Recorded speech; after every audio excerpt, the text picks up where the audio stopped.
Assalamualaikum warahmatullahi wabarakatuh. Kami dari kelompok 2 selanjutnya akan menjelaskan mengenai karakteristik pembentukan dan pembubaran koperasi. Pengertian koperasi. Menurut Undang-Undang Koperasi Nomor 14 Tahun 1965, Bab 3 Pasal 3, mengatakan bahwa koperasi adalah organisasi ekonomi dan alat revolusi yang berfungsi sebagai tempat persemaian insan masyarakat serta wahana menuju sosialisme Indonesia berdasarkan Pancasila. Sedangkan menurut Undang-Undang Nomor 12 Tahun 1967, pada bab 3 bagian 1 pasal 3 dikatakan bahwa Koperasi Indonesia adalah organisasi ekonomi rakyat yang berwatak sosial, beranggotakan orang-orang atau badan-badan hukum koperasi yang merupakan tata susunan ekonomi sebagai usaha-usaha bersama berdasar atas asas kekeluargaan. Landasan dan asas koperasi. Di dalam Undang-Undang Republik Indonesia Nomor 25 Tahun 1992 tentang perkoperasian pasal 2 dikatakan bahwa koperasi berlandaskan Pancasila dan Undang-Undang Dasar 1945 serta berdasar atas asas kekeluargaan. Dari bunyi pasal 2 itu dijelaskan bahwa koperasi berlandaskan Pancasila dan Undang-Undang Dasar 1945. Sila pertama, ketuhanan yang Maha Esa. Sila pertama ini mengandung makna bahwa bangsa Indonesia adalah bangsa yang percaya akan adanya Tuhan yang Maha Esa. Penerapan sila ini, maka keanggotaan Koperasi Indonesia terbuka untuk semua penganut agama, kepercayaan, dan golongan. Yang kedua, kemanusiaan yang adil dan beradab. Penerapan dari sila kedua, koperasi tidak membedakan kedudukan sosial, agama, dan golongan masing-masing anggota. Semua anggota koperasi berhak mendapat perlakuan yang sama dan adil.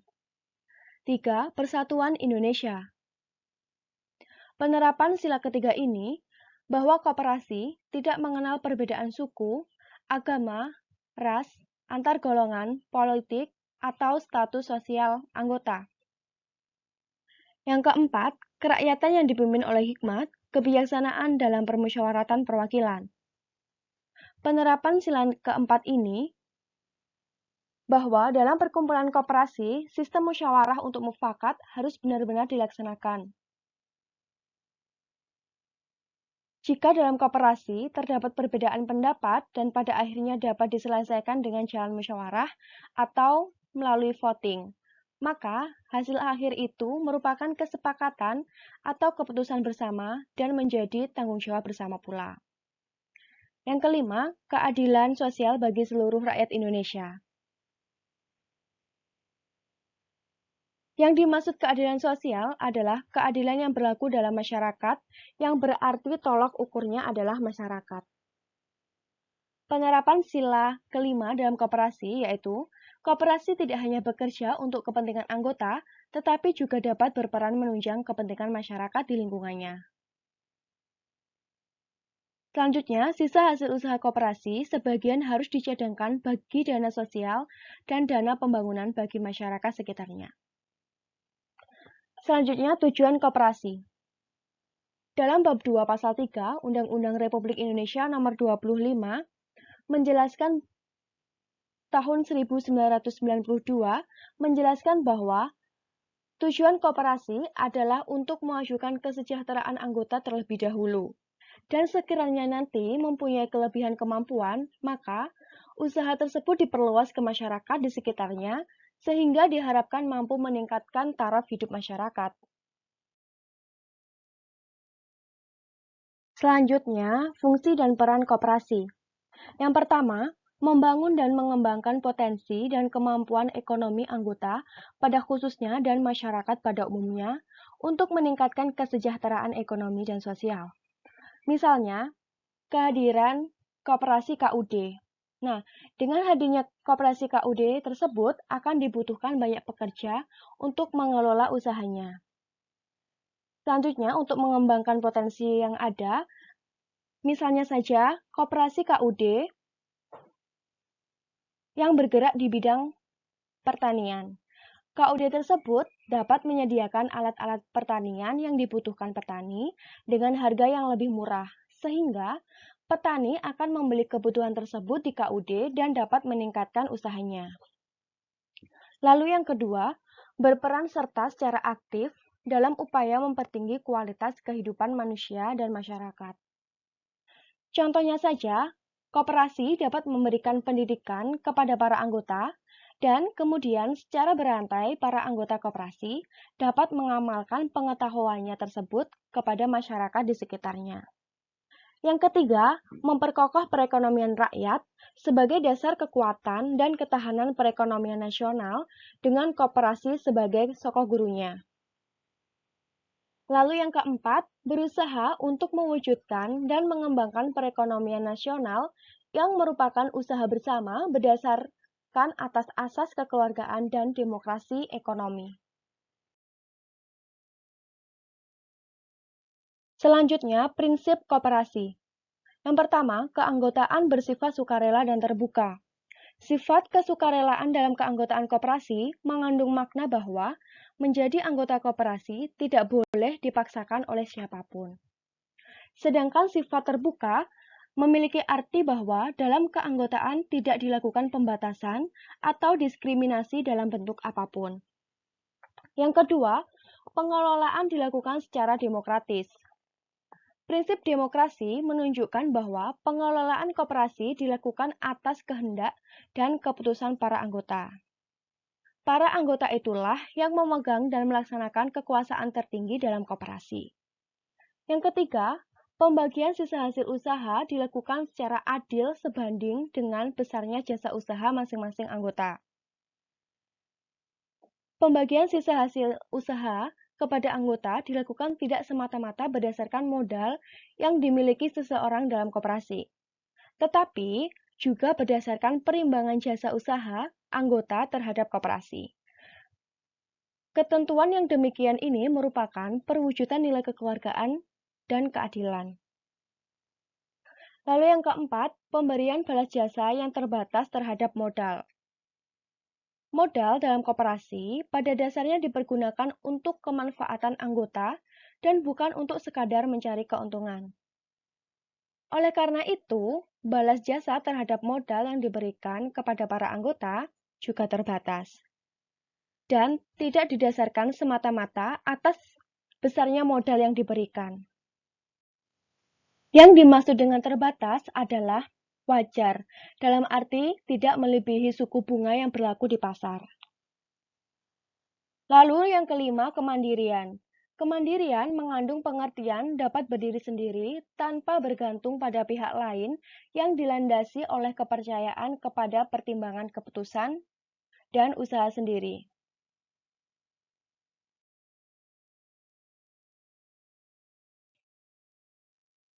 Selanjutnya, pembentukan koperasi di Indonesia.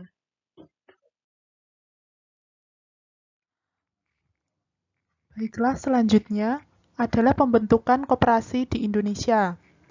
Pembentukan koperasi di Indonesia ada 7 langkah. Yang pertama adalah syarat pembentukan koperasi. Yang kedua, langkah pembentukan. Yang ketiga, pengesahan akta pendirian. Yang keempat, penolakan pengesahan akta pendirian koperasi. Yang kelima, pertanggungjawaban kuasa pendiri. Yang keenam, anggaran dasar koperasi. Dan yang terakhir, keanggotaan. Yang pertama adalah syarat pembentukan koperasi. Syarat pembentukan koperasi telah tertulis dalam Undang-Undang Nomor 25 Tahun 1992 tentang perkoperasian pada pasal 6 sampai dengan 8 yang berisi jumlah anggota, akta pendirian yang memuat anggaran dasar, tempat kedudukan, daftar nama pendiri, nama dan tempat kedudukan, ketentuan mengenai keanggotaan, rapat anggota, pengelolaan, permodalan, jangka waktu berdirinya, pembagian sisa hasil usaha, dan sanksi. Yang kedua adalah langkah pembentukan. Langkah-langkah dalam pembentukan koperasi ada 3. Yang pertama adalah dasar pembentukan koperasi. Masyarakat yang akan mendirikan koperasi harus mengerti maksud dan tujuan koperasi serta kegiatan usaha yang akan dilaksanakan oleh koperasi agar nantinya dapat meningkatkan pendapatan dan manfaat yang sebesar-besarnya bagi para anggotanya. Kemudian yang kedua adalah persiapan pembentukan koperasi. Pembentukan koperasi harus dipersiapkan dengan matang oleh para pendiri. Para pendiri juga harus mempersiapkan rapat pembentukan dengan cara menyusun anggaran dasar dan anggaran rumah tangga, serta rencana awal kegiatan usaha koperasi. Kemudian yang ketiga, rapat pembentukan koperasi. Rapat anggota koperasi harus dihadiri oleh sekurang-kurangnya 20 orang untuk koperasi primer dan 3 orang untuk koperasi sekunder. Rapat pembentukan ini dipimpin oleh seorang pendiri atau kuasa pendiri. Apabila diperlukan, pejabat yang menangani urusan koperasi boleh dihadirkan dalam rapat pembentukan ini untuk membantu kelancaran jalannya rapat dan memberi petunjuk-petunjuk seperlunya. Dalam rapat pembentukan tersebut perlu dibahas antara lain mengenai keanggotaan, usaha yang akan dilakukan, modal sendiri, kepengurusan dan pengelolaan usaha serta pengurusan anggaran dasar dan anggaran rumah tangga. Selanjutnya yang ketiga adalah pengesahan akta pendirian. Untuk mendapatkan pengesahan status badan hukum koperasi, maka diperlukan hal-hal sebagai berikut. Yang pertama adalah pengajuan permintaan pengesahan akta pendirian. Para pendiri atau kuasanya harus mengajukan permintaan pengesahan secara tertulis kepada pejabat yang berwenang dengan melampirkan hal-hal seperti 2 rangkap akta pendirian koperasi, berita acara rapat, surat bukti penyetoran modal, rencana awal kegiatan koperasi, daftar hadir rapat pembentukan, dan fotokopi KTP masing-masing anggota pendiri. Kemudian yang kedua adalah penelitian anggaran dasar koperasi. Pejabat yang berwenang dalam kegiatan koperasi akan melakukan penelitian terhadap materi anggaran dasar yang diajukan oleh pendiri atau kuasanya, terutama mengenai keanggotaan, pedoman, kepengurusan, dan bidang usaha yang akan dijalankan oleh koperasi harus layak secara ekonomi.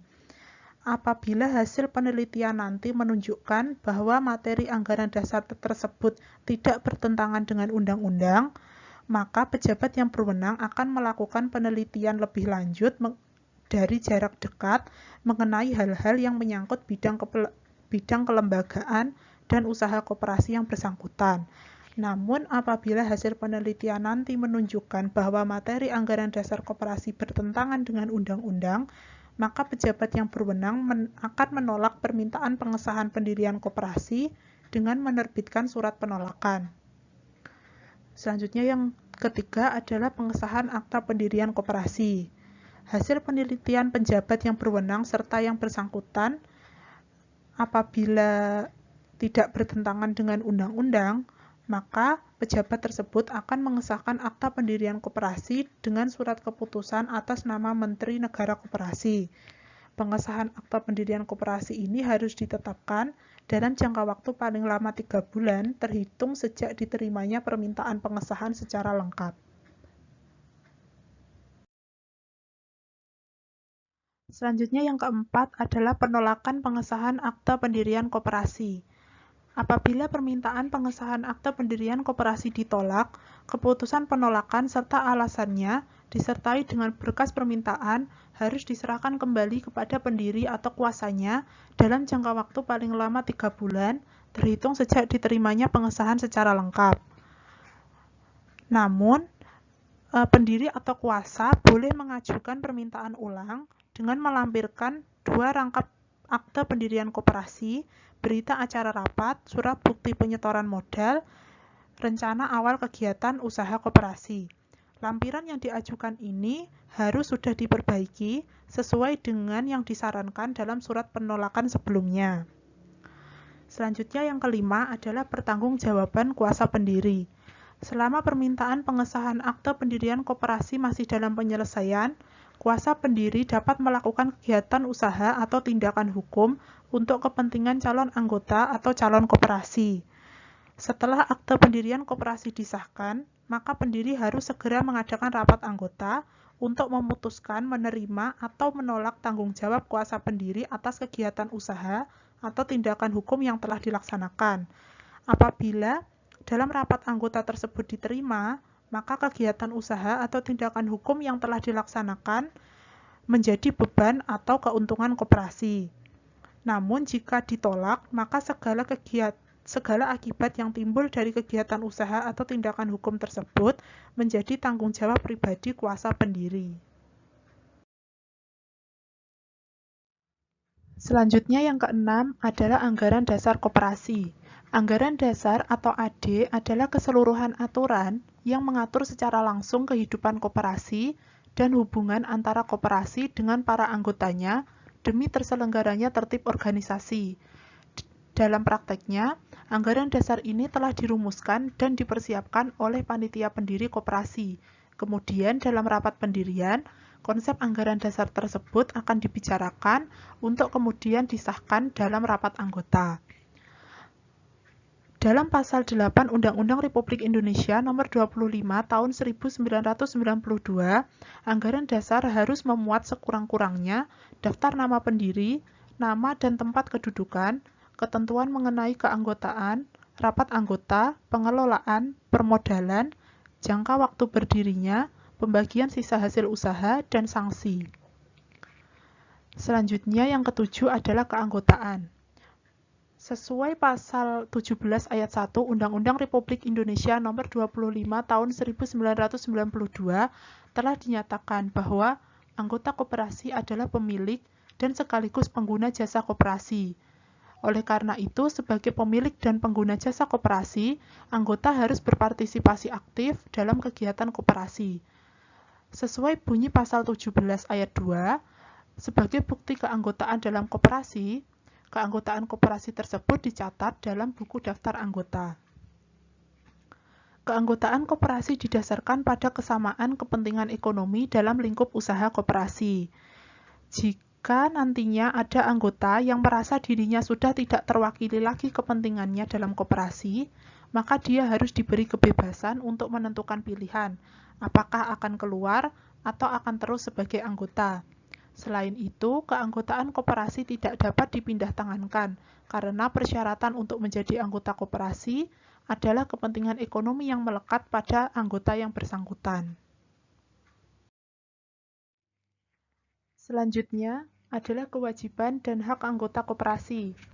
Setiap anggota koperasi mempunyai kewajiban dan hak yang sama terhadap koperasi sebagaimana diatur dalam Anggaran Dasar Pasal 19 Ayat 1. Sedangkan dalam pasal 20 Undang-Undang Republik Indonesia Nomor 25 Tahun 1992 secara rinci telah mengatur kewajiban dan hak anggota koperasi. Kewajiban anggota koperasi yang pertama adalah mematuhi anggaran dasar dan anggaran rumah tangga serta keputusan yang telah disepakati dalam rapat anggota. Yang kedua, berpartisipasi dalam kegiatan usaha yang telah diselenggarakan oleh koperasi. Yang ketiga, mengembangkan dan memelihara kebersamaan berdasarkan atas asas kekeluargaan. Selanjutnya adalah hak anggota koperasi.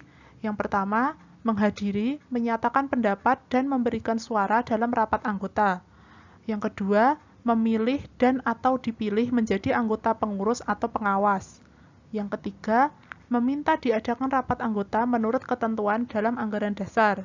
Yang keempat, mengemukakan pendapat atau saran kepada pengurus di luar rapat anggota, baik diminta maupun tidak diminta.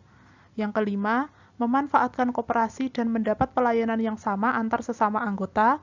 Dan yang terakhir, mendapatkan keterangan mengenai perkembangan koperasi menurut ketentuan dalam anggaran dasar.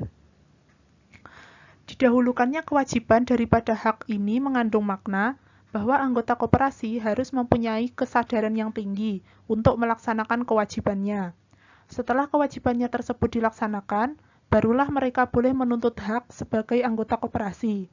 Hal ini merupakan pencerminan dari koperasi Indonesia yang berciri khas kekeluargaan, sehingga tidak pantas anggota menuntut hak terlebih dahulu sebelum menunaikan kewajibannya. Selanjutnya, pembubaran koperasi di Indonesia. Cara pembubaran koperasi. Sebagai salah satu organisasi ekonomi yang berstatus badan hukum, maka hidup dan mati atau bubarnya koperasi diatur dengan suatu peraturan. Berdasarkan ketentuan pasal 46 Undang-Undang Nomor 25 Tahun 1992, terdapat dua cara yang dapat dilakukan untuk membubarkan koperasi, yaitu berdasarkan keputusan rapat anggota dan berdasarkan keputusan pemerintah. Yang pertama, pembubaran koperasi berdasarkan rapat anggota. Sebagai perangkat organisasi yang memegang kekuasaan tertinggi di dalam koperasi, di dalam memutuskan pembubaran koperasi yang bersangkutan, hendaklah terlebih dahulu harus memperhitungkan dan mempertimbangkan segala aspek untung rugi dari keputusan yang akan diambil tersebut. Jika memang ternyata koperasi tersebut sudah tidak dapat diharapkan lagi, dan jika dilanjutkan akan menambah kerugian yang besar, maka barulah rapat anggota boleh mengambil keputusan untuk membubarkan koperasi tersebut. Apabila rapat anggota telah memutuskan untuk membubarkan koperasi, maka pengurus koperasi atau kuasa rapat memberitahukan secara tertulis keputusan pembubaran koperasi tersebut kepada semua kreditor dan pemerintah dalam jangka waktu paling lama 14 hari sejak tanggal keputusan rapat anggota pembubaran. Pemberitahuan pembubaran koperasi kepada pemerintah dimaksudkan untuk menghapus status badan hukum dari koperasi yang dibubarkan tersebut. Yang kedua, pembubaran koperasi berdasarkan keputusan pemerintah. Pemerintah berhak pula melakukan pembubaran koperasi. Pembubaran koperasi oleh pemerintah harus berdasarkan alasan-alasan tertentu. Alasan-alasan tersebut adalah: yang pertama, terdapat bukti bahwa koperasi yang bersangkutan tidak memenuhi Undang-Undang Nomor 25 Tahun 1992. Misalnya, koperasi itu sudah tidak lagi memiliki pengurus, pengawas, atau tidak pernah mengadakan rapat anggota tahunan 2 tahun berturut-turut. Yang kedua, kegiatannya bertentangan dengan ketertiban umum atau kesusilaan. Keputusan pembubaran koperasi karena alasan ini dilakukan apabila telah dibuktikan dengan keputusan pengadilan. Yang ketiga, kelangsungan hidupnya tidak dapat lagi diharapkan, atau dengan kata lain sudah tidak layak lagi untuk meneruskan kegiatan usahanya. Misalnya, koperasi itu dinyatakan pailit. Kepailitan dari suatu badan usaha ini harus dinyatakan melalui keputusan pengadilan. Keputusan pembubaran koperasi oleh pemerintah dikeluarkan dalam waktu paling lambat 4 bulan, terhitung sejak tanggal diterimanya surat pemberitahuan rencana pembubaran tersebut oleh koperasi yang bersangkutan. Dalam jangka waktu paling lambat 2 bulan, sejak tanggal diterimanya pemberitahuan, koperasi yang bersangkutan berhak mengajukan keberatan kepada pejabat yang berwenang dalam urusan koperasi dengan catatan pengajuan keberatan tersebut harus mendapat persetujuan anggota lainnya yang bertindak atas nama koperasi. Keputusan pemerintah mengenai diterima atau ditolaknya keberatan atas rencana pembubaran diberikan paling lambat 1 bulan sejak tanggal diterimanya pernyataan keberatan tersebut.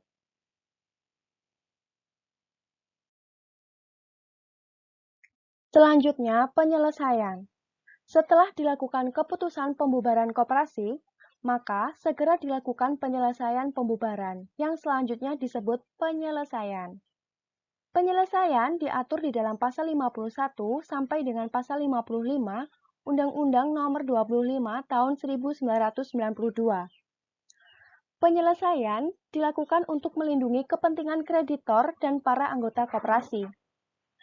Penyelesaian ini dilakukan oleh penyelesai yang selanjutnya disebut penyelesai.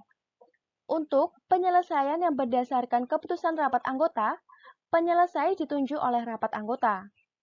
Untuk penyelesaian berdasarkan keputusan pemerintah, penyelesai ditunjuk oleh pemerintah. Selama dalam proses penyelesaian, koperasi tersebut tetap ada dengan sebutan koperasi dalam penyelesaian. Ketentuan ini menegaskan bahwa hak dan kewajibannya masih tetap ada untuk menyelesaikan seluruh urusannya. Penyelesaian segera dilaksanakan setelah dikeluarkan keputusan pembubaran koperasi, baik oleh keputusan rapat anggota maupun oleh keputusan pemerintah. Penyelesai bertanggung jawab kepada kuasa rapat anggota dalam hal penyelesai ditunjuk oleh rapat anggota, dan kepada pemerintah dalam hal penyelesai ditunjuk oleh pemerintah. Sekian dari kelompok kami, kurang lebihnya kami mohon maaf. Wassalamualaikum warahmatullahi wabarakatuh.